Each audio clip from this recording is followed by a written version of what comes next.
2 நாளாக காயல்பட்டினத்தில் பார்த்தீங்கன்னா கடுமையான மழை, ஊரை சுற்றி வெள்ளக்காடு தான். இந்த மழைக்காலத்தில் கூட இந்த கனமழையை பொருட்படுத்தாமல் சைலண்ட்டாக ஒரு சேவையை செஞ்சாங்க காயல்பட்டினத்து ஒரு தம்பதி.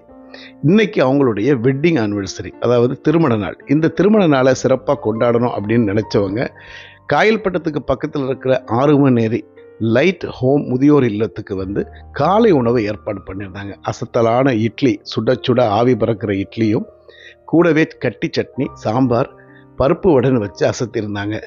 அந்த ஃபேமிலியும் வந்திருந்தாங்க, கூடவே அவங்க பிள்ளைகளும் வந்திருந்து இந்த முதியோர்களுக்கு இந்த உணவை வந்து பரிமாறினாங்க. அது வந்து உண்மையிலேயே மனசை உழுக்கக்கூடிய, ஒரு மனசை தொடக்கூடிய ஒரு நல்ல நிகழ்ச்சியாக இருந்துச்சு. அவங்களுடைய திருமண நாளை வந்து எப்படி வேணாலும் அவங்க கொண்டாடி இருக்கலாம், கேக் வெட்டியிருக்கலாம், பலகாரங்கள் சமைச்சு சாப்பிட்ருக்கலாம். அப்படி இல்லாமல் இந்த முதியோர்களுக்கும் ஆதரவற்றவர்களுக்கும் உணவு அளிக்கணும்னு அவங்க முன் வந்த இந்த செயல் வந்து உண்மையிலேயே இறைவனுக்கு உகந்த செயலாக இருந்துச்சு.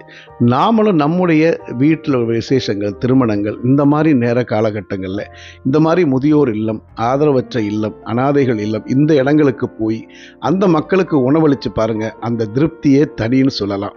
ஸோ இந்த வகையில் இந்த உணவை வந்து அவங்க ரொம்பவே அருமையாக செஞ்சு பரிமாறியிருந்தாங்க. அதோடைய மொத்த செலவையும் அவங்க தான் ஏற்றிருந்தாங்க. எங்களை வீடியோ எடுத்துடாதீங்க அப்படின்னு சொன்னாங்க. அதையும் மீறி கொஞ்சமாக வீடியோ எடுத்தேன். காரணம், இந்த நல்ல செயல் உலகத்துக்கு தெரிய வரணுங்கிறதுக்காக வேண்டி.